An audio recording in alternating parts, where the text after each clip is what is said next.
Hello, everyone, and welcome to another edition of the Fond du Lac Area Women's Fund's educational series, Project Table Talk. I'm Maria Turner, the Executive Director of the Women's Fund, and today we are going to be delving in the topic of something that affects women and girls, children in general, in preparation for April as Child Abuse Prevention and Awareness Month. Our guest today is Dr. Sachin Jogal, a pediatrician at SSM Health here in Fond du Lac. We've asked Dr. Jogal to join us in conversation today about child abuse. As I mentioned, April is coming up, and we wanted to take this opportunity to educate the community. In particular, we wanted to pick Dr. Jogal's brain about some of the effects child abuse has on child development, both at the time the abuse may be occurring, but then what the research shows and his personal experience in the field related to long-term effects on health and well-being of those children as they grow into adults. I should note here that, again, this is a topic that may be sensitive and could cause triggering for individuals who've experienced child abuse. So if that is the case for you, please take a moment and prepare yourself for this particular topic. With that, Dr. Jogal, let's lay the groundwork for this conversation by talking a bit about normal childhood development and some of the bigger milestones that occur from birth to adulthood. Hi, thanks for inviting me, Maria. It's a pleasure to be here and talk about child development overall and potentially what affects child development. Child development is integrated right from prenatal stages. I have to give you that as a bottom line. So even in prenatal life as a fetus, a mother's health and well-being and mental health, as well as paternal health and stressors and so forth, are really important and integral to how the fetus's brain grows, fetus's function of its brain development, its neurological, its endocrine function, and later on, its development as it becomes eventually a child and then adult. So it's really critical to think about this as a continuum from prenatal, how to optimize pregnant mother's health and mental health, and how that affects the child. And in terms of what I look for as a pediatrician, and has been noted to be in various developmental stages for a normal child, is the communication skills, how the child talks, how the child verbalizes, how the child, its motor function, its how the child uses his hands, its fine motor functions, how the child socializes, its social/personal skills, as well as how the child solves problems, from simple problems as in holding a bottle to feed to more complex problems in high school.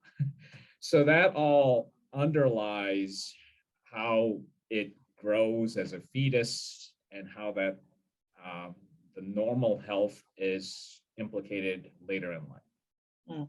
So I'm really glad that you talked a little bit about women's health in prenatal stages and how that has an impact on the fetus and basically the start of life, right? I think that is often a piece that gets lost when we talk about childhood development and stages and so forth.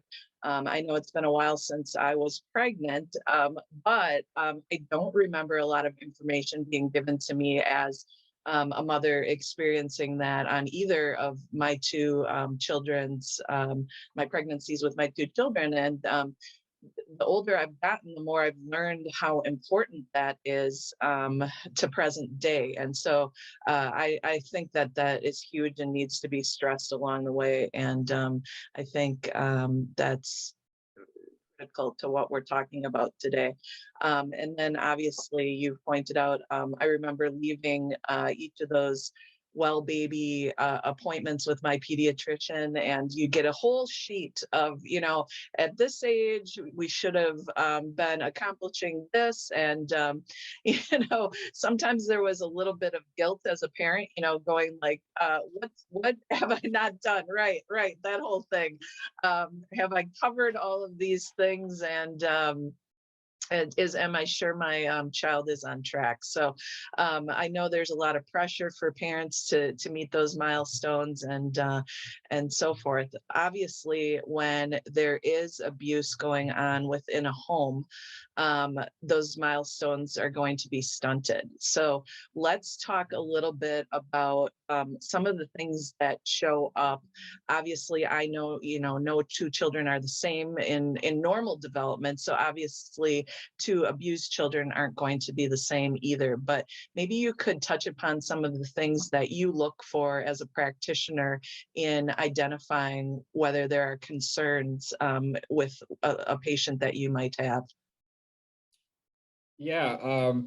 So there are many symptoms. So signs and symptoms that I look for at a normal child physical, which may be associated with child abuse.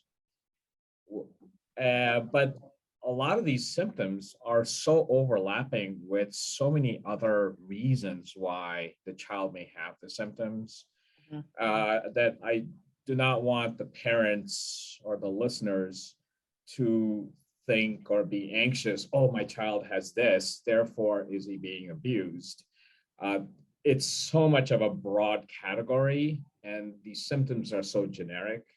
So including the developmental delays that we kind of talked about, that is a trigger for looking for child abuse. But it may be also a trigger for nutritional deficiencies or genetic disorders or anything else, other stressors. So it's not only child abuse, but that's one of the things. Sleep disorders, children having nightmares, eating issues, eating disorders, and there's physiological reasons for that. So you can kind of take notice of there's a lot of overlap with something physically affecting the child versus something psychosocially, as in child abuse affecting the child, right? Instances later on of having high-risk behavior, getting into drugs, early smoking, and so forth, may be indicators of stressors, if you will, occurring early on in child that propagate less thought process and more reactionary process. Hey, let's go do this.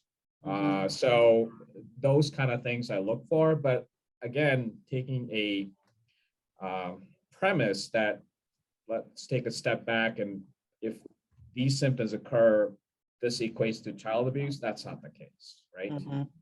But the child abuse may be a factor with any of these symptoms. Yeah, I think that's important to note, because I remember my second daughter was particularly accident prone, and later she was diagnosed with ADHD, right? But when she was little, that was showing up as a lot of trips to the emergency room.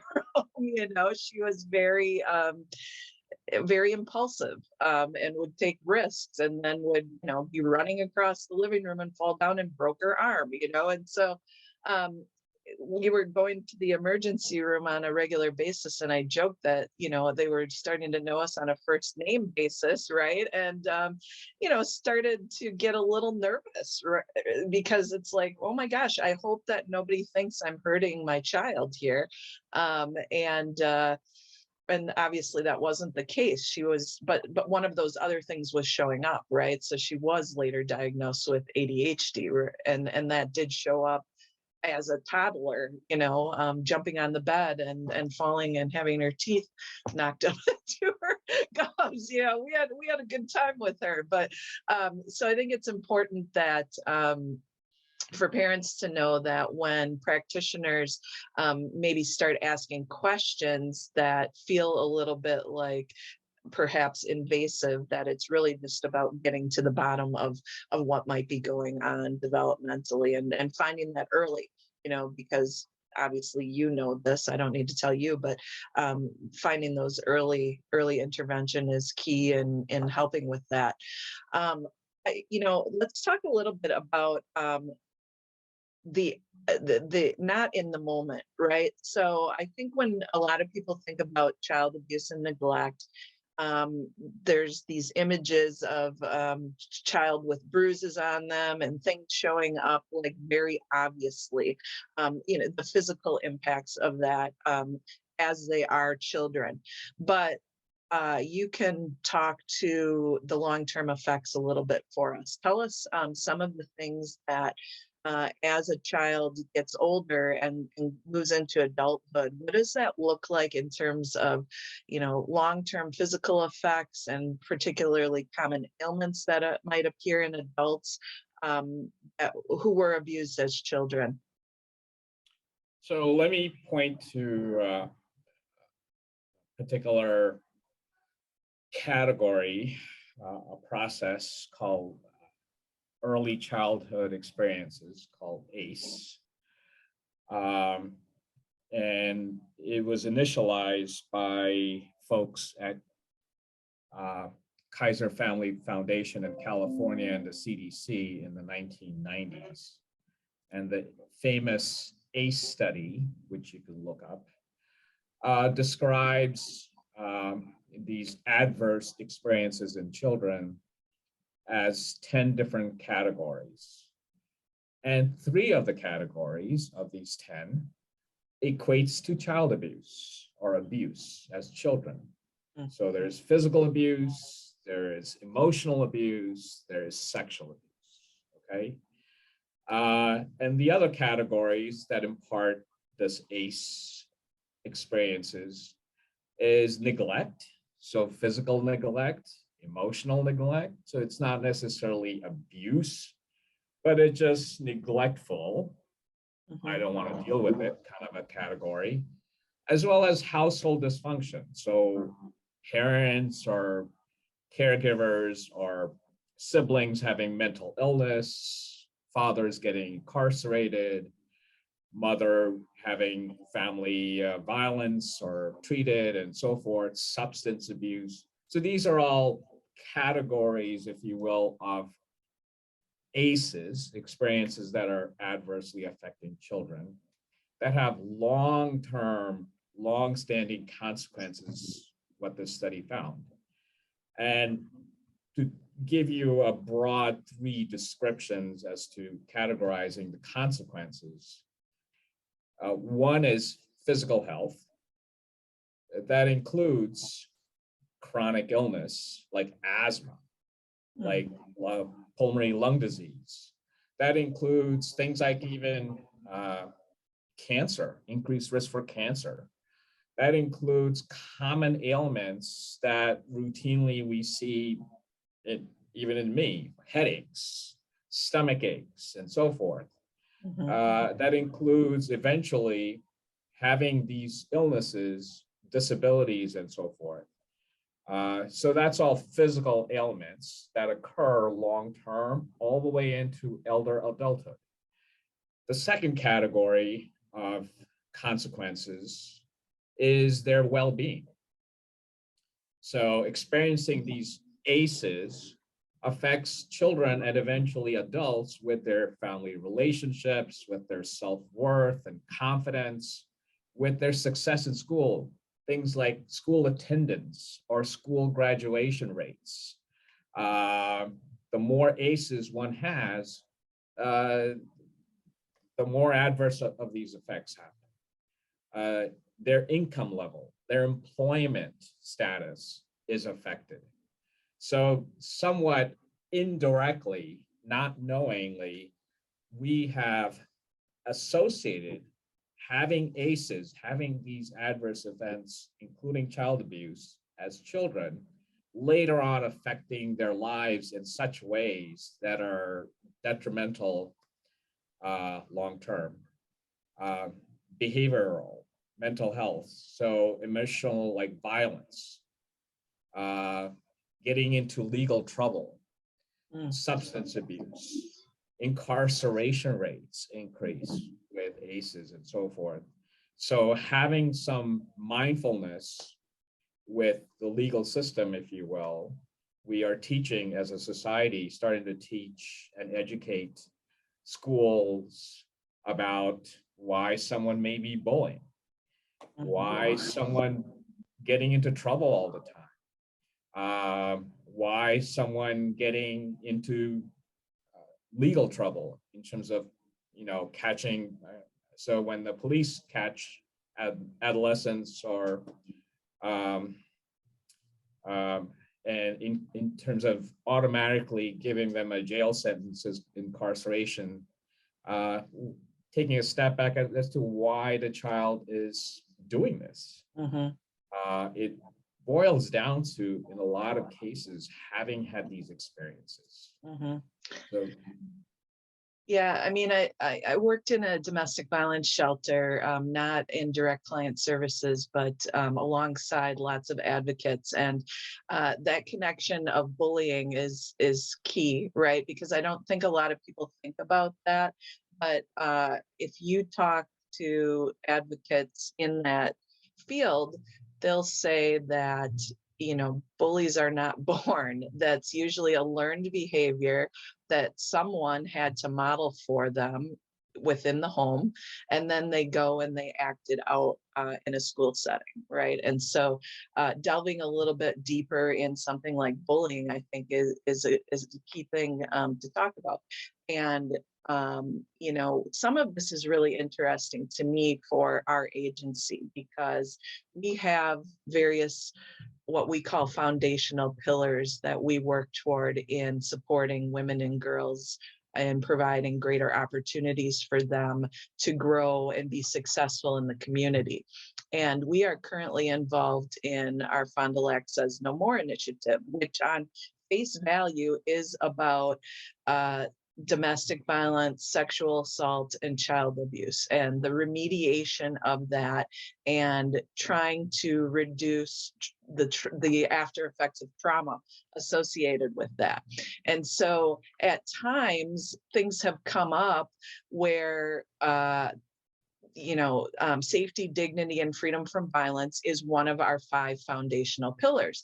And I have been asked, like, well, Maria, if you're only focused on Fond du Lac Says No More, how are you also addressing some of your other pillars like economic self-sufficiency, education, leadership development, and I'm health and well-being, right? And I'm like, it's all, or not all, but a great amount of that is linked to whether or not someone had trauma, and these ACEs are linked to all of that. You have just pointed that out beautifully when you walked us through some of the after effects of what ACEs do, right? So if somebody is not able to heal from childhood trauma, chances are they're not going to be all that successful in the realm of educational opportunities. And if they are able to overcome that for whatever reason,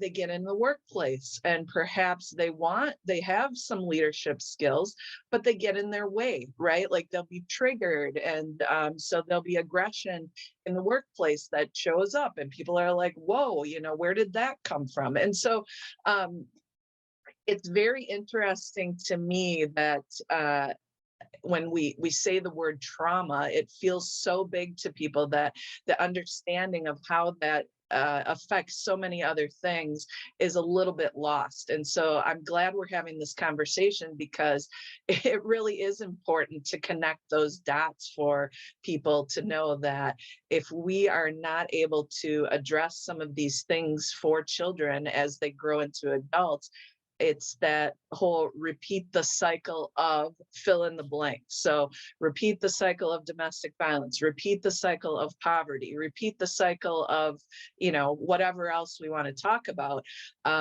drug abuse. And so thank you for drawing that picture for people to better understand that it's all interrelated.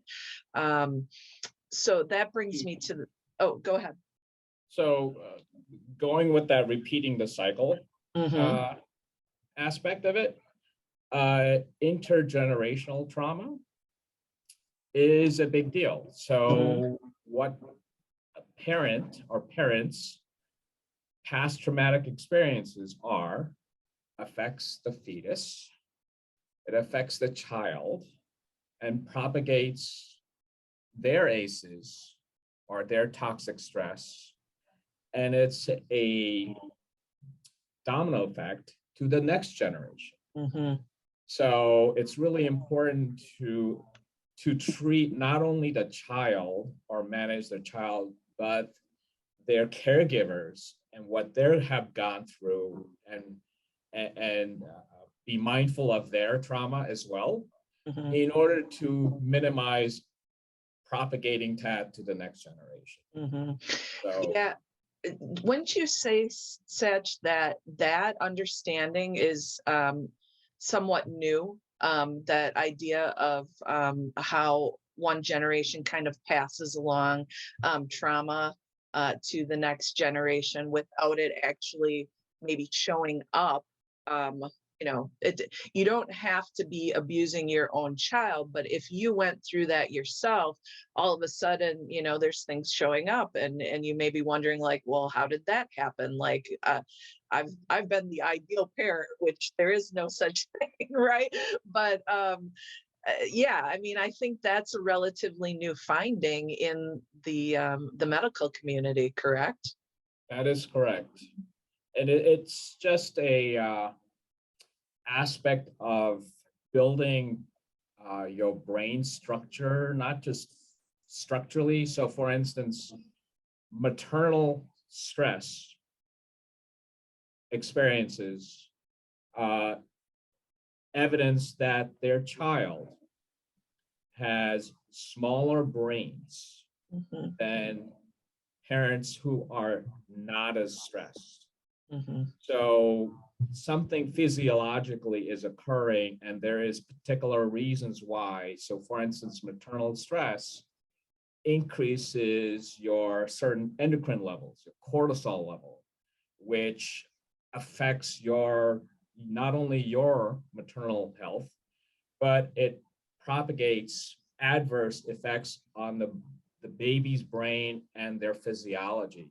It increases their stress levels, their own cortisol level, and increases chronic stress, if you will, flight or fright response systems, from which the baby and eventually an adult has a harder time getting back to baseline. So that kind of physiology, it translates from emotional trauma to physiological issues later on in life to the next generation. So it's all a continuum to be mindful of.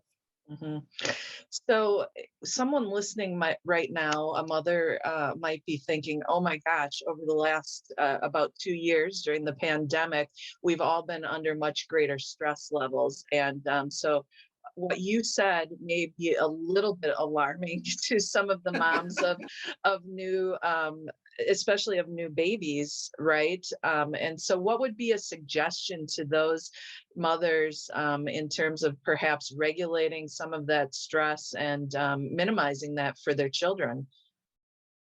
Yeah, it brings about another reality, is not everyone has potential risk and effects of having stress.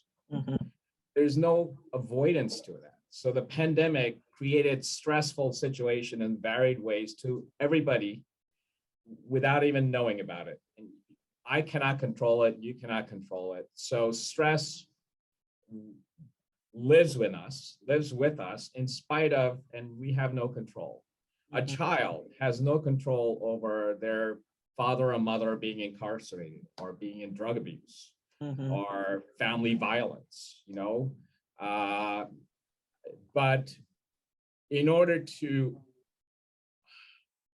in spite of having stress, a lot of us are successful, right? So take the war, for instance, that's happening out in the Eastern Europe.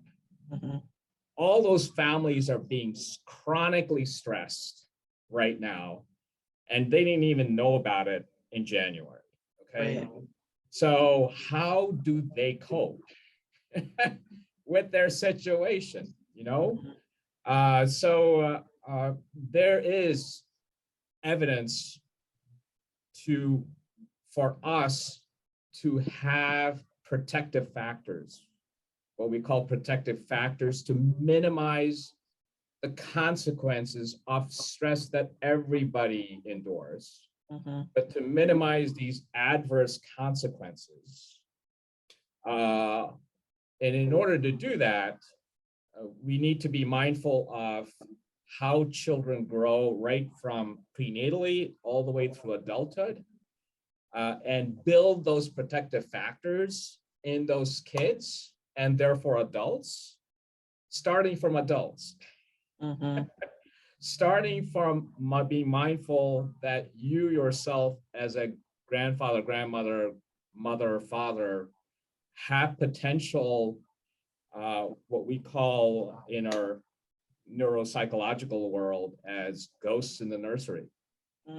Our own stressors, our own history affects the way we raise kids, and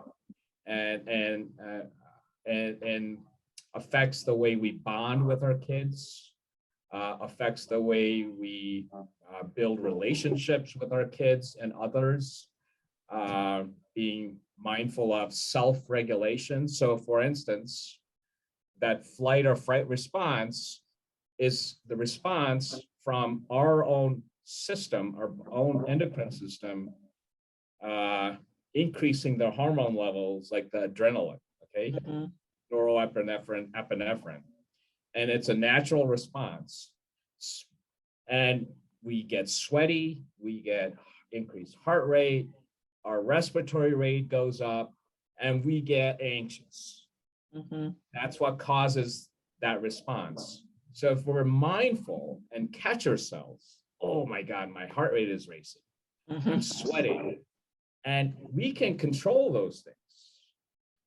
Our breathing, breathe easier itself, it is a protective factor in a way for adults to know and have, and eventually raise the child to have similar protective factors. So that's just one, okay?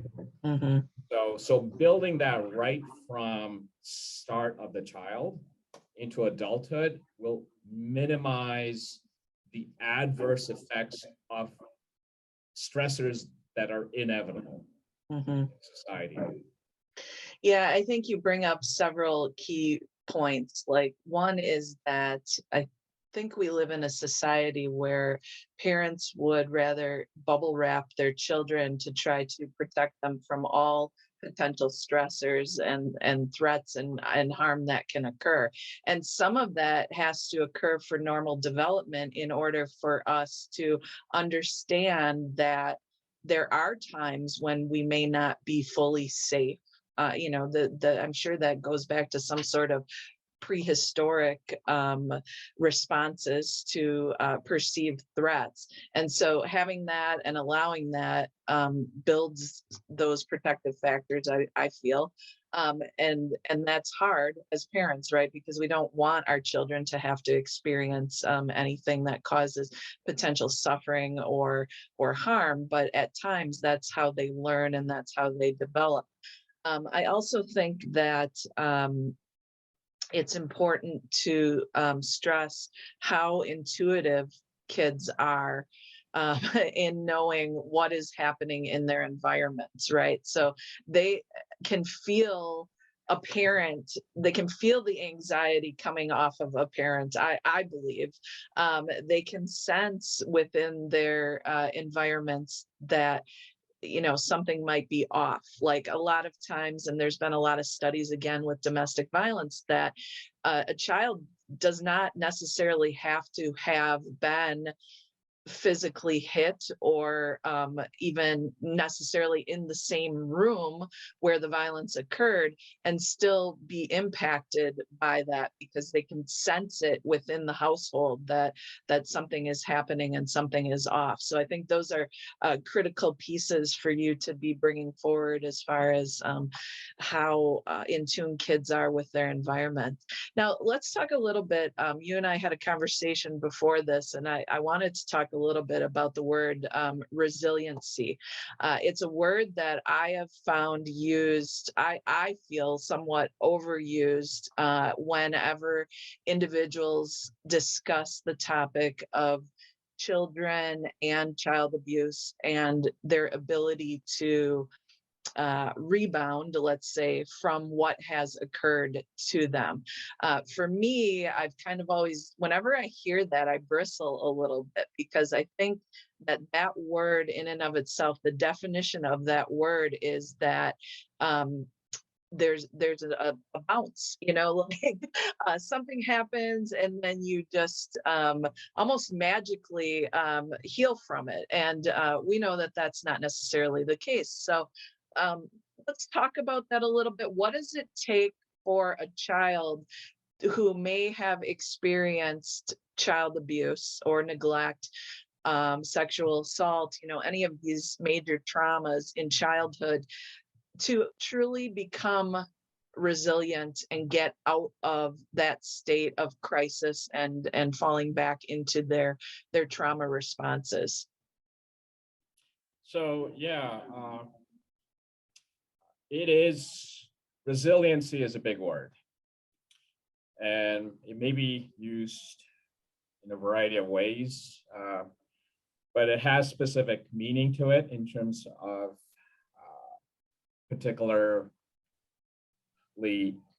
acknowledging that that is the protective factor that will bounce everybody, including the child, back to the baseline.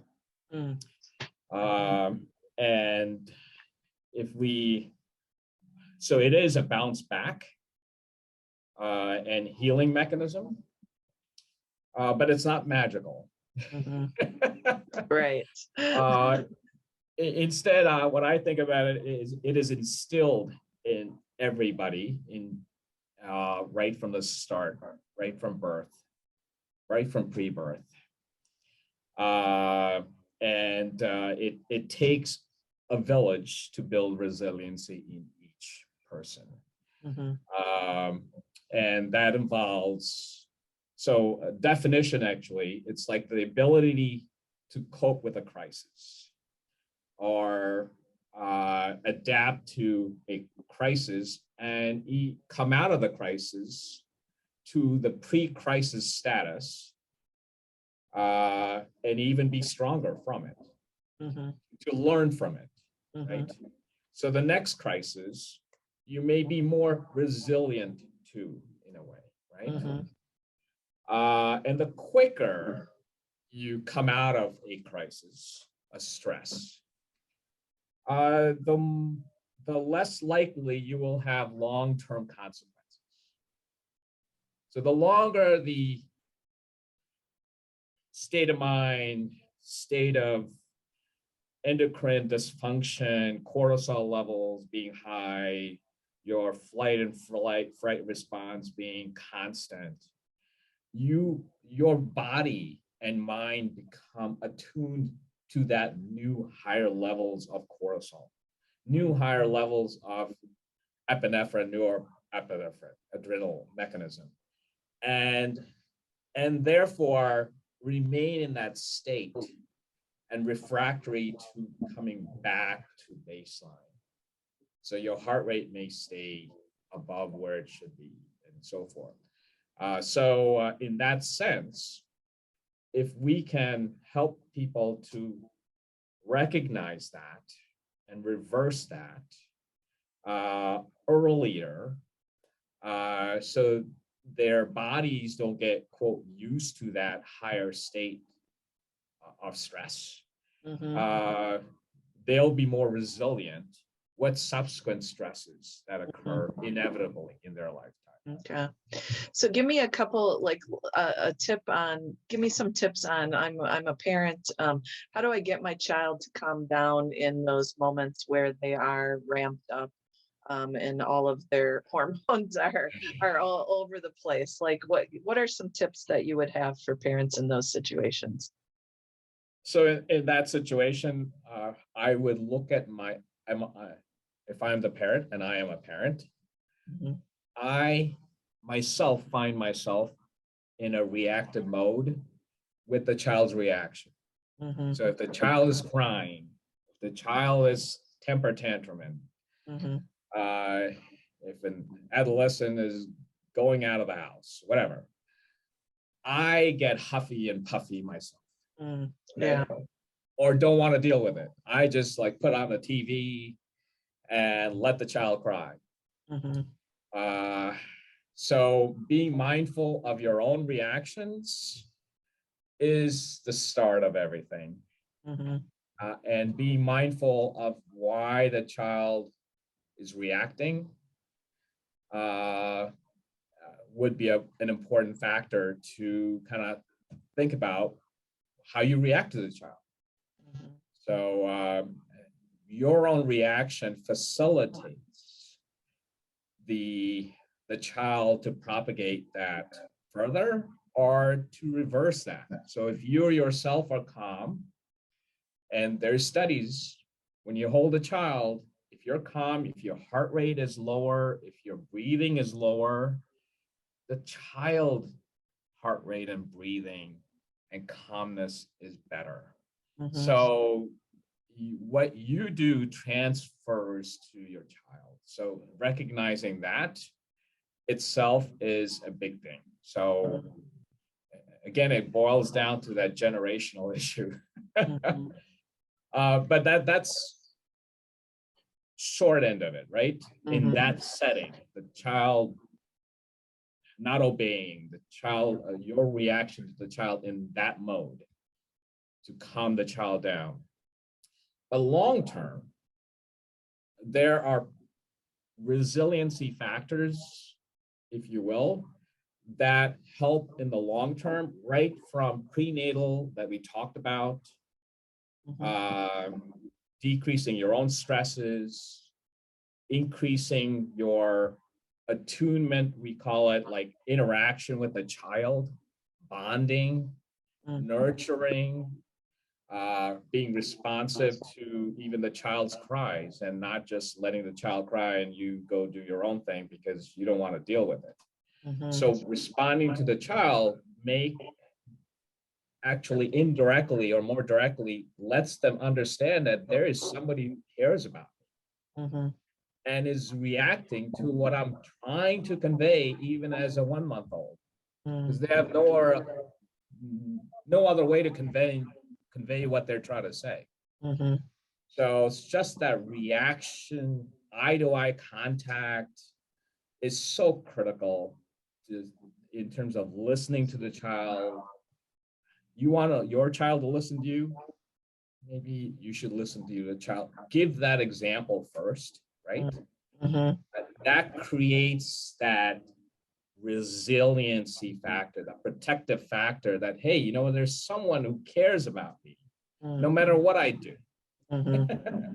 That Well, kind of relationship is key.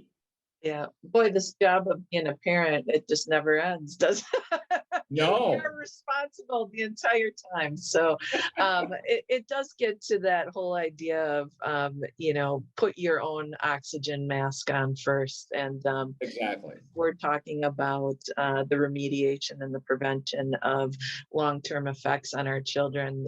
We have to look in the mirror and fix some of our own issues too, and not be afraid to do that. Which having these types of conversations, I think, is critical in ensuring that people don't feel shame associated with that. So Yeah, that kind of exactly.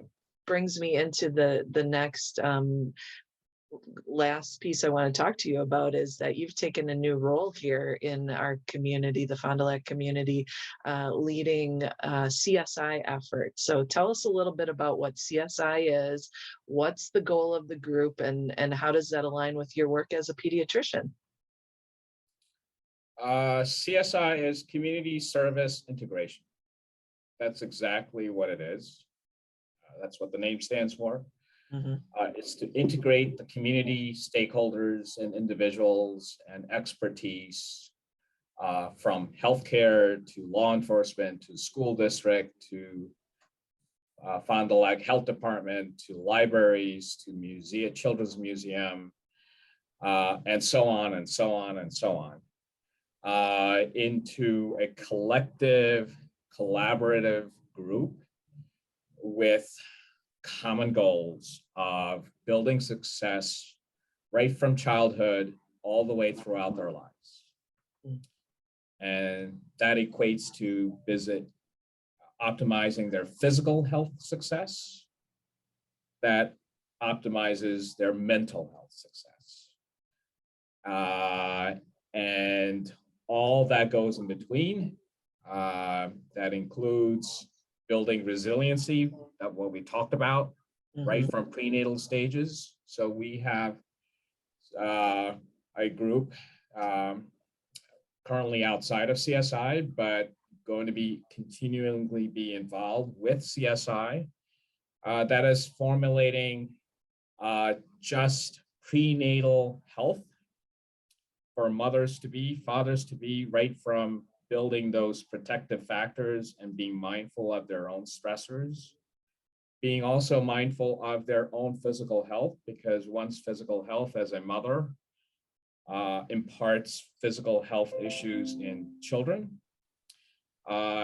imparting healthy lifestyles into the family structure. So having good sleep habits builds resiliency.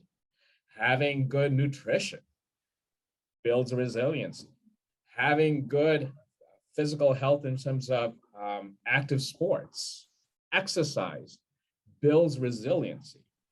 Those are all protective factors that build eventually success as an adult. So our organization, if you will, it's a collection of everybody having a stake in the community success, being together and forming a continuum from prenatal stages to early infancy to school age through adulthood to senior age. These resiliency factors and physical health and mental health and everything that goes in between.